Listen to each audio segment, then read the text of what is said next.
So first of all, welcome to the session. बिस्मिल्लाहिर्रहमानिर्रहीम। शुरू उस पाक ज़ात के नाम से जिसने इस दुनिया को तख्लीक किया, ना कि सिर्फ तख्लीक किया बल्कि इसकी नशोनमा भी की। आज के इस सेशन में हम लोग बहुत इंपॉर्टेंट पॉइंट्स, बहुत इंपॉर्टेंट टॉपिक डिस्कस करेंगे। इसको प्रीशियस बनाने के लिए, इस टाइम को प्रीशियस बनाने के लिए आपने अपना 100% फोकस सेशन में रखना है। अगर आप ये चाहते हैं कि आप भी सीख लें SCCP FBR के बारे में, ये बहुत इंपॉर्टेंट रोल प्ले करते हैं बेसिकली इदारे किसी भी ऑनलाइन सिस्टम को रजिस्टर करने में। इसके हवाले से कंप्लीट हम डिस्कस करेंगे क्या क्राइटेरियाज होते हैं, फुल फॉर्म क्या है, पाकिस्तान में क्या रोल प्ले करते हैं ये इदारे, कंप्लीट इससे रिलेट हम डिस्कशन करेंगे।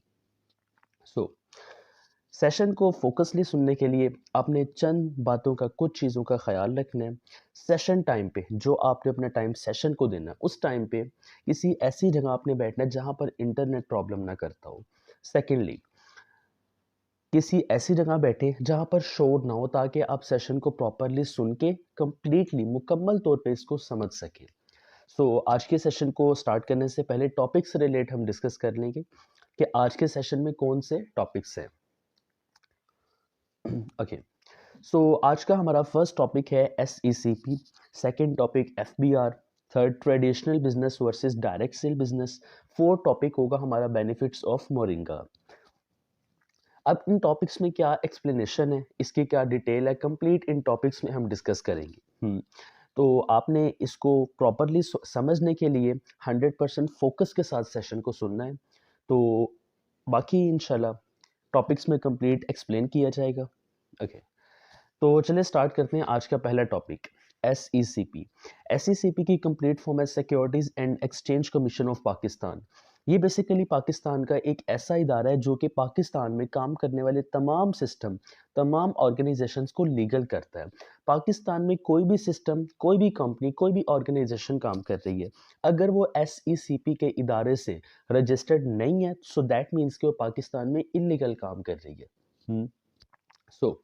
पाकिस्तान में लीगल वर्क परमिट के लिए उन सिस्टम्स को, उन कंपनीज को, जैसा कि आप यहाँ देख रहे हैं सामने कुछ कंपनीज का लोगो भी बना हुआ है, तमाम कंपनीज, तमाम सिस्टम्स को SECP से रजिस्टर होना पड़ता है। और जब कोई भी कंपनी या ऑर्गेनाइजेशन SECP से रजिस्ट्रेशन लेने जाती है तो उसको 100% क्लैरिफिकेशन देनी होती है SECP को। अगर वो 100% क्लियर नहीं होगी, सो दैट मीन्स कि SECP उसको रजिस्टर नहीं करेगा, पाकिस्तान में वो लीगली काम ही नहीं कर सकती। पाकिस्तान में जितने भी सिस्टम्स काम करते हैं SECP से क्लियर होना पड़ता है, और अगर कोई सिस्टम SECP से क्लियर नहीं है तो पाकिस्तान में वो इलीगल काम कर रहा है। जैसा कि आप यहाँ देख रहे हैं, इफ़ नॉट रजिस्टर्ड, अगर कोई सिस्टम रजिस्टर नहीं है तो पाकिस्तान में वो इलीगल काम कर रहा है। आप किसी भी कंपनी, किसी भी ऑर्गेनाइजेशन को देख लें, उसकी चेक करें, उनसे जाके पूछें कि क्या आपका इदारा, क्या आपकी कंपनी SECP से रजिस्टर है, पाकिस्तान के लीगल इदारे से रजिस्टर है। अगर वो कहते हैं रजिस्टर है तो पाकिस्तान में वो कंपनी, वो ऑर्गेनाइजेशन, वो सिस्टम लीगल है। अगर नहीं है, सो दैट मीन्स कि वो पाकिस्तान में इलीगल काम कर रहा है। अब यहाँ पर एक इंपॉर्टेंट पॉइंट आता है, जैसा कि आप यहाँ देख रहे हैं ऑनलाइन सिस्टम्स, आगे लिखा हुआ एक्नॉलेजमेंट। SECP का एक डिपार्टमेंट है एक्नॉलेजमेंट। पाकिस्तान में जितने भी ऑनलाइन सिस्टम्स काम करते हैं, SECP से तो क्लियर होना ही होना होता है, लेकिन SECP के साथ साथ SECP का एक डिपार्टमेंट है एक्नॉलेजमेंट। ऑनलाइन सिस्टम्स को एक्नॉलेजमेंट से भी रजिस्ट्रेशन लेनी पड़ती है। अगर यहाँ से रजिस्टर नहीं होते तो पाकिस्तान में SECP, पाकिस्तान के लीगल इदारे कभी भी उन ऑनलाइन सिस्टम्स को वर्क परमिट देते ही नहीं है कि वो ऑनलाइन काम कर सके।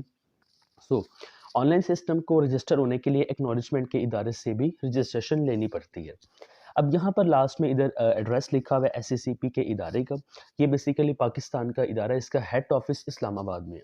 अगर आप इस पर मज़ीद सर्च करना चाहते हैं, गूगल पे जाके आप लिख के SECP लिख के सर्च भी कर सकते हैं, वहाँ पर कंप्लीट इसकी इंफॉर्मेशन आपको मिल जाएगी। अब यहाँ पर एक पॉइंट है, एक क्वेश्चन आता है कि अगर कोई कंपनी SECP से रजिस्टर है तो हम कैसे चेक कर सकते हैं, हम कैसे चेक कर सकते हैं? तो क्या हमें SECP के इदारे के पास जाना होगा या हम ऑनलाइन चेक कर सकते हैं? क्या तरीका होता है? उसका कंप्लीट प्रोसीजर इस वीडियो के एंड में बताया जाएगा। सो आपने वीडियो को फोकसली देखना है, 100% फोकस अपना सेशन में रखना है। ये तो हमारा फर्स्ट टॉपिक था एसईसीपी।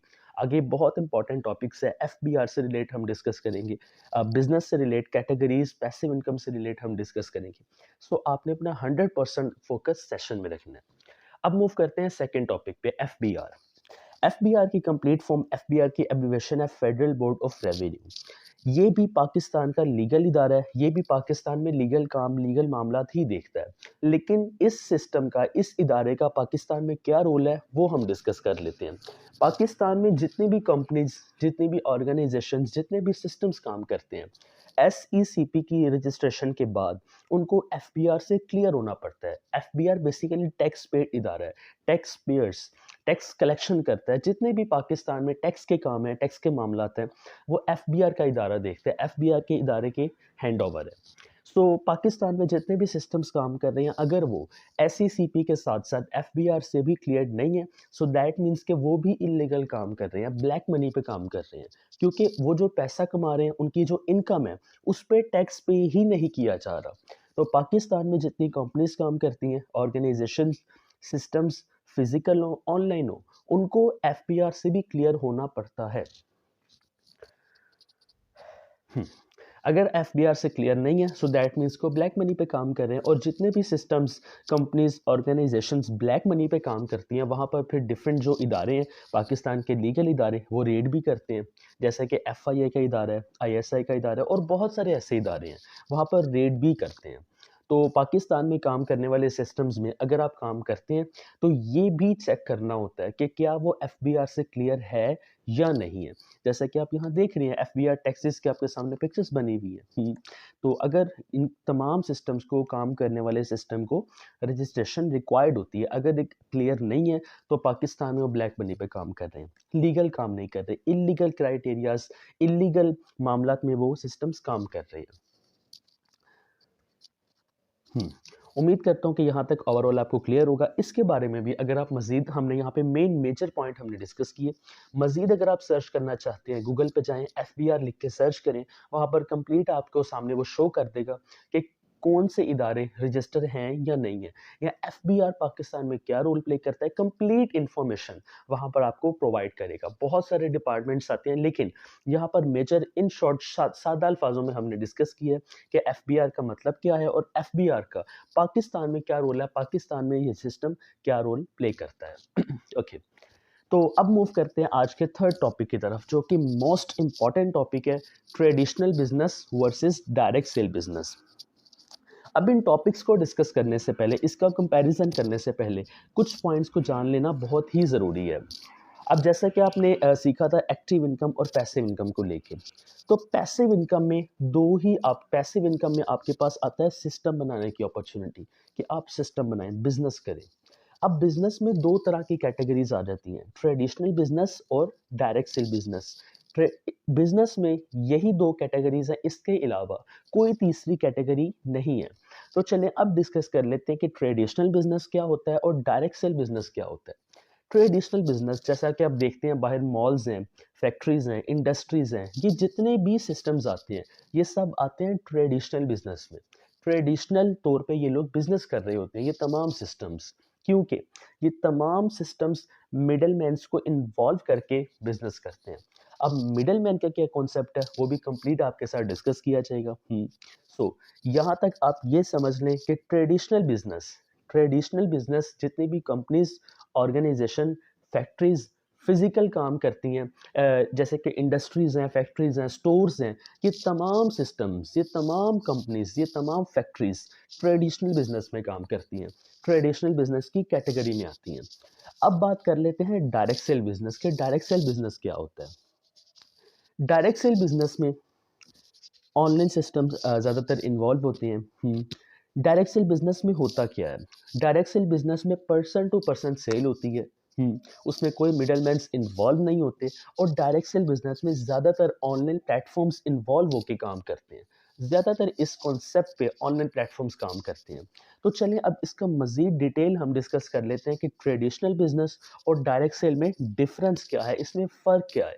अगर इसका कंपेयर किया जाए, तो कौन-सा बिज़नेस करना बेहतर है? आपके लिए कौन-सा बिज़नेस करना बेहतर है? इसका डिसीज़न आपने खुद लेना है, लेकिन डिसीज़न लेने से पहले आपने कंप्लीट इस पे इन्फॉर्मेशन लेनी है, कंप्लीट डिटेल अभी डिस्कस की जाएगी। आपने अपना 100% फोकस सेशन में रखना है। ओके, तो चलिए बात कर लेते हैं पहले ट्रेडिशनल बिजनेस पे। ट्रेडिशनल बिजनेस का सबसे पहला point, big capital. Capital business की दुनिया में पैसे को कहा जाता है। अगर आप ट्रेडिशनल बिजनेस करना चाहते हैं, आपको वहाँ पर बिग कैपिटल यानी कि एक बड़ी अमाउंट में पैसा रिक्वायर्ड होता है। आपको अच्छी खासी इन्वेस्टमेंट रिक्वायर्ड होती है। फ़र्ज़ किया आप फैक्ट्री बनाना चाहते हैं, आप मॉल बनाना चाहते हैं, आप प्लाज़ा बनाना चाहते हैं, एक बड़ा स्टोर जहाँ पर एक पूरा सिस्टम हो, वो बनाना चाहते हैं, वहाँ पर आपको लाखों नहीं बल्कि करोड़ों रुपए की इन्वेस्टमेंट रिक्वायर्ड होगी। हुँ, अब करोड़ों रुपया इन्वेस्ट करने के बाद चलें ये पॉइंट हम बाद में डिस्कस करेंगे। अभी इसी पॉइंट तक हम महदूद रहेंगे बिग कैपिटल तक कि बिग कैपिटल का मतलब क्या है। ट्रेडिशनल बिज़नेस करने के लिए आपको अच्छे खासे पैसे रिक्वायर्ड होते हैं, अच्छी खासी इन्वेस्टमेंट रिक्वायर्ड होती है। अगर आपके पास नहीं है, इतने पैसे आपके पास नहीं है, सो दैट मीन्स कि आप ट्रेडिशनल बिज़नेस पे काम नहीं कर सकते। अब बात करते हैं डायरेक्ट सेल बिजनेस की कि अगर इसको कंपेयर करके डायरेक्ट सेल बिजनेस को देखा जाए तो वहाँ पर क्या रिक्वायर्ड होता है। डायरेक्ट सेल बिजनेस में लो स्टार्टअप कॉस्ट होता है। डायरेक्ट सेल बिजनेस में कोई इन्वेस्टमेंट नहीं होती। यहाँ पर कोई लाखों करोड़ों रुपए आपको रिक्वायर्ड नहीं होता, बल्कि लो कॉस्ट के साथ यहाँ पर आप स्टार्ट ले सकते हैं। बिल्कुल सिंपल कॉस्ट के साथ आप यहाँ पे स्टार्ट ले सकते हैं। यहाँ पर कोई लाखों करोड़ों रुपया नहीं चाहिए, कोई इतनी अच्छी बहुत ज़्यादा बिग कैपिटल नहीं रिक्वायर्ड होता डायरेक्ट सेल बिजनेस में। फर्स्ट पॉइंट, उम्मीद करता हूँ कि ये क्लियर होगा आपको। ओके, अब बात करते हैं सेकंड पॉइंट पे, ट्रेडिशनल बिजनेस एक्सपीरियंस रिक्वायर्ड। अगर आप ट्रेडिशनल बिजनेस करते हैं, वहाँ पर आपको खुद या तो आपके पास खुद एक्सपीरियंस होना चाहिए, तजर्बा होना चाहिए, या आपके पास कुछ ऐसे लोग होने चाहिए जो कि एक्सपीरियंस्ड हो, तजर्बाकार हो। जिस फील्ड में आप काम करने लगे हैं, जिस कॉन्सेप्ट पे आप काम करने लगे हैं, उस फील्ड में वो एक्सपीरियंस रखते हो, तजर्बा रखते हैं ट्रेडिशनल बिजनेस में। डेफिनेटली एक्सपीरियंस ही नहीं है तो वो सिस्टम आपका ग्रो ही नहीं करेगा। आपको पता ही नहीं चलेगा मैनेज कैसे करना है, उसको बैलेंस कैसे करना है। लेकिन डायरेक्ट सेल बिजनेस में क्या होता है? डायरेक्ट सेल बिजनेस में आपको एक्सपीरियंस रिक्वायर्ड नहीं होता। यहाँ पर एक्सपीरियंस्ड लोग, यहाँ पर तजर्बाकार लोग आपको एजुकेट करते हैं, आपको काम सिखाते हैं। काम सिखाने के साथ साथ आपको सपोर्ट भी करते हैं आगे बढ़ने में डायरेक्ट सेल बिजनेस में। लेकिन ट्रेडिशनल बिजनेस में ऐसा नहीं होता। सो इन पॉइंट्स को आप यहीं तक समझ लें। इन पॉइंट्स की डिटेल, इन पॉइंट्स पे एक्सप्लेनेशन कंप्लीट सेशन में आपके साथ डिस्कस की जाएगी। ट्रेडिशनल बिजनेस और डायरेक्ट सेल में डिफरेंस क्या है, इन पॉइंट्स, ये मेजर पॉइंट्स है। इन पॉइंट के ज़रिए आपने इधर तक, इसी हद तक आपने समझ लेना है। मज़ीद फर्दर इस पे डिस्कशन होगी सेशन में। सो जो पॉइंट्स आप यहाँ पर नोट कर रहे हैं वो आपने सेशन में एक्सप्लेन भी करने हैं। अब बात करते हैं थर्ड पॉइंट की, जो कि मोस्ट इंपॉर्टेंट पॉइंट है, ट्रेडिशनल बिजनेस का आइडिया रिक्वायर्ड।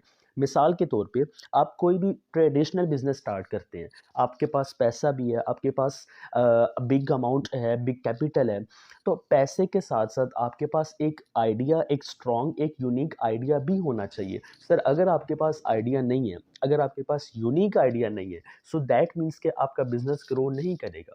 अगर आपने उन्हीं आइडियाज़ पे काम करना है जिन आइडियाज़ पे ऑलरेडी बिजनेस ग्रो अप है, तो आपका बिजनेस बिल्डअप नहीं होगा, आपका बिजनेस शॉर्ट टाइम में ग्रो नहीं करेगा। सो ट्रेडिशनल बिजनेस स्टार्ट करने के लिए जो मोस्ट इंपॉर्टेंट चीज़ रिक्वायर्ड होती है, वो होती है आइडिया। आइडिया अगर आपके पास यूनिक नहीं है, स्ट्रॉन्ग आइडिया नहीं है, एक न्यू आइडिया नहीं है, तो आपका बिजनेस शॉर्ट टाइम में, आपका बिजनेस जल्दी ग्रो नहीं करेगा। बल्कि अगर आप पुराने आइडियाज़ पे काम करेंगे, तो आपका बिजनेस ग्रो करने के चांसेस भी बहुत कम होंगे। अब इसके कंपैरिजन में डायरेक्ट सेल बिजनेस का थर्ड पॉइंट हम डिस्कस कर लेते हैं, no idea required. Direct sale business में आपको कोई आइडिया नहीं चाहिए होता, आपको कोई यूनिक आइडिया, कोई स्ट्रॉन्ग आइडिया नहीं चाहिए। जिस प्लेटफॉर्म के साथ आप एंगेज होते हैं, जिस प्लेटफॉर्म के साथ आप काम करते हैं, उसी आइडिया पे, उसी विजन के साथ जुड़ के आप काम करते हैं। वहाँ पर कोई आइडिया आपको रिक्वायर्ड नहीं होता, आपको खुद से कोई सिस्टम नहीं लाना होता, बल्कि आपको एक सिस्टम मिलता है, वहाँ पर आप एक अच्छा पैसिव सोर्स, एक अच्छा सिस्टम बना सकते हैं उसी आइडिया, उसी विजन पे काम करके। उम्मीद करता हूँ कि यहाँ तक ओवरऑल आपको क्लियर होगा। ट्रेडिशनल और डायरेक्ट सेल बिजनेस के कंपैरिजन में जो पॉइंट हमने डिस्कस किए ये आपको ओवरऑल क्लियर होंगे। इस पे फर्दर डिस्कशन होगी बट सेशन में। तो इधर तक जो पॉइंट्स आपने अपने पास नोट किए हैं वो ओवरऑल आपने एक बार अगेन रीड आउट कर लेने। अगर कोई पॉइंट समझ नहीं आया इस सेशन को, इसी टॉपिक को, ये बहुत इंपॉर्टेंट टॉपिक है, इस टॉपिक को आपने अगेन एक बार सुन लेना है। तो इस पे फर्दर आपने खुद प्रेजेंट करना है। आज सेशन में कुछ पॉइंट आपसे पूछे जाएंगे। ओके, सो मूव करते हैं आज के लास्ट टॉपिक की तरफ, बेनिफिट्स ऑफ मोरिंगा। मोरिंगा के बेनिफिट्स डिस्कस करने से पहले बात कर लेते हैं कि मोरिंगा है क्या। मोरिंगा बेसिकली एक ऑर्गेनिक प्लांट है, एक ऑर्गेनिक ट्री है, और इस ट्री को, इस प्लांट को मायरेकल प्लांट भी कहा जाता है, यानी कि करिश्मादी पौधा भी कहा जाता है। उसकी वजह क्या है, उसकी रीज़न क्या है, उसके हवाले से हम बेनिफिट्स में डिस्कस करेंगे। ओके, सो 4 मेजर बेनिफिट्स आपके सामने यहाँ पर लिखे हुए हैं। 4 मेजर बेनिफिट्स इसके हम डिस्कस करेंगे। First, reduce weight. ये एक शॉर्ट टाइम में, कम अरसे में, शॉर्ट टाइम में वेट को कम करता है, वज़न को कम करता है। ये जो ऑर्गेनिक प्रोडक्ट है शॉर्ट टाइम में वज़न को कम करती है, first benefit. Second, make strong immune system. ये इंसान का इम्यून सिस्टम, जिस पे इंसान डिपेंड कर रहा होता है, इंसान का इम्यून सिस्टम स्ट्रॉन्ग करता है। ये प्रोडक्ट इंसान का इम्यून सिस्टम बहुत ज़्यादा शॉर्ट टाइम में स्ट्रॉन्ग करता है। Third benefit, lowers blood pressure, यानी कि जो ब्लड प्रेशर के मरीज़ हैं, जो ब्लड प्रेशर के पेशेंट हैं, उनका ब्लड प्रेशर हैंडल बैलेंस रखने के लिए ये प्रोडक्ट बहुत ज़्यादा हेल्पफुल है उनके लिए। उनके हेल्थ को मेंटेन रखने के लिए बहुत ज़्यादा हेल्पफुल है ब्लड प्रेशर। उसके बाद फोर्थ जो मेजर बेनिफिट आता है वो है विटामिन्स, कैल्शियम, पोटाशियम।